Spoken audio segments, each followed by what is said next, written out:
Assalamualaikum warahmatullahi wabarakatuh. Perkenalkan, nama saya Nur Asma dengan NIM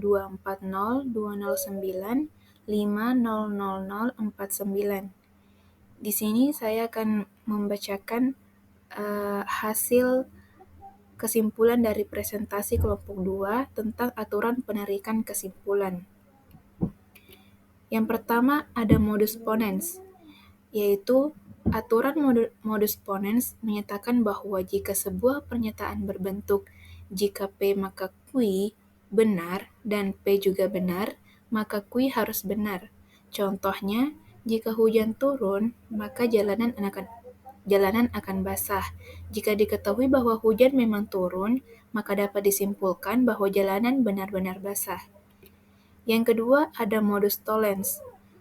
Modus tollens berfungsi untuk menarik kesimpulan dari dua premis, di mana jika P maka Q benar dan Q terbukti salah, maka P juga harus salah.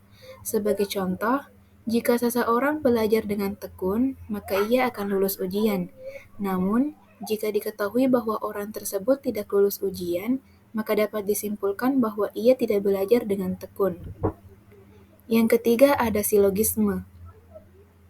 Dalam silogisme, kesimpulan dapat ditarik berdasarkan dua premis yang saling berkaitan. Misalnya, jika semua manusia adalah makhluk hidup dan semua makhluk hidup dapat bernapas, maka dapat disimpulkan bahwa semua manusia dapat bernapas. Selanjutnya ada silogisme kategorik. Menetapkan bahwa kesimpulan harus sesuai dengan premis yang diberikan. Sebagai contoh, jika diketahui bahwa Tony tidak mengerjakan PR, dan jika tidak mengerjakan PR, maka ia tidak bisa bermain saat istirahat.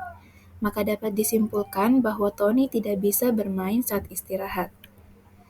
Selanjutnya ada silogisme hipotetik.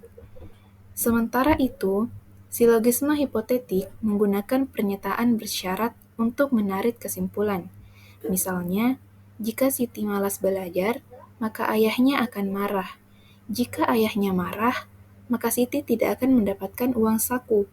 Maka, dapat disimpulkan bahwa jika Siti malas belajar, maka ia tidak akan mendapatkan uang saku. Selanjutnya ada dilogisme disjungtif. Berlandaskan pilihan antara dua alternatif, jika seseorang berada di rumah atau di pasar, lalu diketahui bahwa ia tidak berada di rumah, maka dapat disimpulkan bahwa ia berada di pasar. Selanjutnya ada konstruktif dilema. Menyatakan bahwa jika salah satu dari dua kemungkinan terjadi, maka salah satu dari dua akibat juga pasti terjadi. Sebagai contoh, jika seseorang makan di rumah, maka ia akan menghemat uang. Dan jika ia membeli makanan di luar, maka ia menghabiskan lebih banyak uang.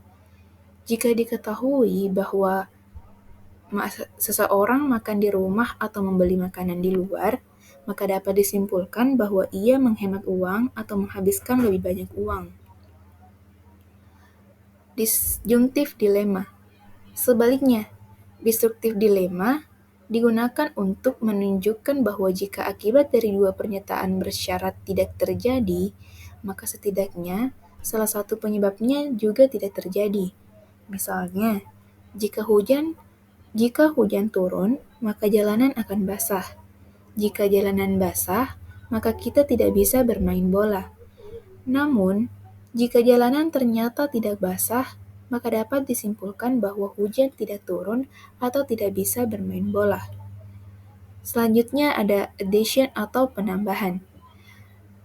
Jika suatu pernyataan sudah diketahui benar, maka bisa ditambahkan alternatif lain tanpa mengubah kebenarannya. Contohnya, jika diketahui bahwa hari ini cerah, maka bisa dinyatakan bahwa hari ini cerah atau hujan, meskipun kemungkinan hujan tidak terjadi. Itulah tadi kesimpulan yang dapat saya tarik dari presentasi kelompok 2. Dengan memahami aturan-aturan ini, kita dapat menarik kesimpulan secara logis dan valid berdasarkan premis yang diberikan. Baik, sekian dari saya. Assalamualaikum warahmatullahi wabarakatuh.